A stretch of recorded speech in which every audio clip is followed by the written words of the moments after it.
مفتی صاحب یہ جو حافظ حضرات تراویح پڑھا کر پیسے لیتے ہیں مانگتے ہیں، یہ جائز ہے ناجائز؟ جائز نہیں ہے، تراویح پیسوں میں بیچنا جائز نہیں ہے، سمجھ رہے ہو؟ دارالعلوم کرنگی کا بھی یہی فتویٰ ہے، بنوری ٹاؤن کا بھی یہی فتویٰ ہے، جامعۃ الرشید کا بھی یہی فتویٰ ہے، دارالعلوم دیوبند کا بھی یہی فتویٰ ہے، جتنے بھی دینی مدارس ہیں سب کا یہی فتویٰ ہے۔ تو اب سارے فتووں کو چھوڑ کر کسی ایک ذاتی رائے کو فالو کرنا یہ ٹھیک نہیں ہے،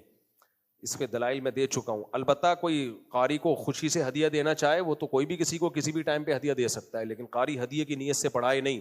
یہ باقاعدہ بزنس بن چکا ہے، دھندا بن چکا ہے۔ تراویح میں بولیاں لگ رہی ہوتی ہیں، ہاں بھائی وہاں کے ریٹ زیادہ ہیں ادھر جاؤں گا، تو اس سے قاری کو ثواب نہیں ملے گا۔ غلط کرتے ہیں،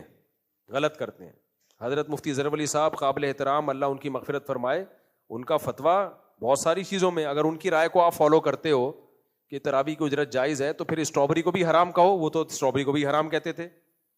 میں نے خود سنا ہے ان کا فتویٰ۔ وہ کہتے تھے وطر کے بعد 2 نفل پڑھنا بھی ناجائز ہے، وہ کہتے تھے رمضان میں آپ نے تراویح پڑھ لی تو تہجد ناجائز ہے، تو ان سب چیزوں میں ان کو مانو، باقیوں میں آپ ان کو نہیں مان رہے۔ وہ کہتے تھے اشراق بھی وہ فوراً ہی مکروہ وقت میں بھی شروع کرا دیتے تھے، میں نے خود دیکھا ہے ان کی مسجد میں، میرے سہ روزے کی جماعت میں گیا تھا میں، ابھی مکروہ وقت ختم نہیں ہوا انہوں نے اشراق کی نماز پڑھوائی، تو ان کی رائے تھی، زیادہ ذاتی رائے تھی یہ، تو پھر آپ کہو کہ یہ بھی جائز ہے، یہ کیا بات ہے؟ وہ ساری چیزوں میں آپ ان کو فالو نہیں کر رہے، تراویح کی اجرت میں پیڑے کھانے ہیں تو ان میں آپ کہہ رہے ہو مفتی ظفر علی صاحب کا فتویٰ ہے، تو یہ خواہشات کی پیروی ہے۔